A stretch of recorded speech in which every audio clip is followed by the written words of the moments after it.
manually close. Manually close By hand close. Okay. Hand trip. ಇದು electrically close, ಇದು electrically coil 110 volts DC. Okay 110 volts DC ಎರಡು. ಈ ಕಡೆ close ಈ ಕಡೆ ರೆಡ್ ಗ್ರೀನ್ ಬಂದಿದ್ದು ಕ್ಲೋಸ್, ರೆಡ್ ಬಂದಿದ್ದು ಟ್ರಿಪ್. ಜಸ್ಟ್ ಮಾರ್ಕ್ ಮಾಡಿದ್ದಾರೆ.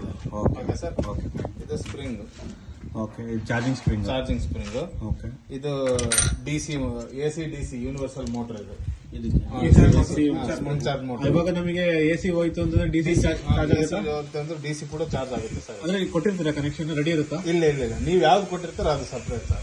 ಅಂದ್ರೆ ಆಕ್ಚುಲಿ ಇದು ಮೇಲಿನ ಬಂದು DC ಓಟಿಗೂ ರನ್ ಆಗುತ್ತೆ, AC ಓಟಿಗೂ ರನ್ ಆಗುತ್ತೆ. ಯೂನಿವರ್ಸಲ್ ಮೋಟರ್ 110 volts ರನ್ ಆಗುತ್ತೆ. 110 volts ಅಲ್ಲ, 230 volts. ಅದು AC sir. AC DC 230 volts ಇದು.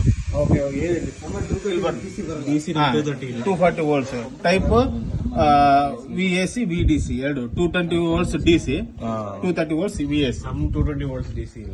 DC ಅಂತಂದ್ರೆ ಅದು ಆಕ್ಚುಲಿ ಅದು ಕೂಡ ಬರುತ್ತೆ, ಅದರಲ್ಲೇ ಆಗೋದು. DC ಇಲ್ಲಲ್ಲ ಸರ್, ಹಂಗಾಗಿ AC-ನೇ ಇದು ಮಾಡ್ಬೇಕು. ಸೊ ಓಕೆ, ಇದಾಯ್ತಾ. ಆಮೇಲೆ ನೆಕ್ಸ್ಟ್ ನಿಮಗೆ ಗ್ರೀಸಿಂಗ್ ಪಾಯಿಂಟ್ಗಳು ಹೇಳ್ಬಿಡ್ತೀನಿ ಸರ್. ಏನ್ ಇದೊಂದು ಗ್ರೀಸಿಂಗ್ ಪಾಯಿಂಟ್. ಏನಿದು? ಅದೇ ಇಂಟರ್ಲಾಕ್. ಇದು ಇಂಟರ್ಲಾಕ್. ಇಲ್ಲಿ ನೋಡ್ರಿ, ಇದು ಗೊತ್ತಾಗ್ತದ ನೋಡ್ರಿ ಇವಾಗ ನಿಮಗೆ. ಇದು ಹಿಂಗ್ ಹಿಡ್ಕೋಣ, ಇದು ನೋಡ್ರಿ, ಇದೆ ಈ ರಾಡ್ ಹಿಂಗ ಅದಾಗ ನೋಡ್ರಿ, ಇದು ಅಡ್ಡ ಬರ್ತೈತಿ. ಹೌದಾ? ಇದು ಇಷ್ಟ ಹಿಡ್ಕೊಂಡ್ರಿ, ಇಷ್ಟೇ ಹಿಡ್ಕೊಂಡ್ರಿ, ಇವಾಗ ಅಡ್ಡ ಬರಲ್ಲ. ನೋಡ್ರಿ ಮ್ಯಾಲ ಹೋಗಿ. ಓಕೆನಾ? ಹೌದಾ? ಇಂಟರ್ಲಾಕ್ ಸಿಸ್ಟಮ್ ಇದು. ಓಕೆ. ಈಗ ಬಿಟ್ಬಿಡ್ರಿ, ಅಲ್ಲಿ ಗ್ರೀಸಿಂಗ್ ಈಗ ನೋಡ್ರಿ ಬರಲ್ಲ, ಲಾಕ್ ಆಯ್ತಿಲ್ಲ. ಈ ಪಾಯಿಂಟಿಗೆ ಗ್ರೀಸಿಂಗ್ ಮಾಡ್ಬೇಕು. ಈ ಪಾಯಿಂಟಿಂಗ್ ಗ್ರೀಸಿಂಗು, ಆಮೇಲೆ ಇಲ್ಲಿ ಗ್ರೀಸಿಂಗು, ಇಲ್ಲಿ ಗ್ರೀಸಿಂಗು, ಓಕೆ.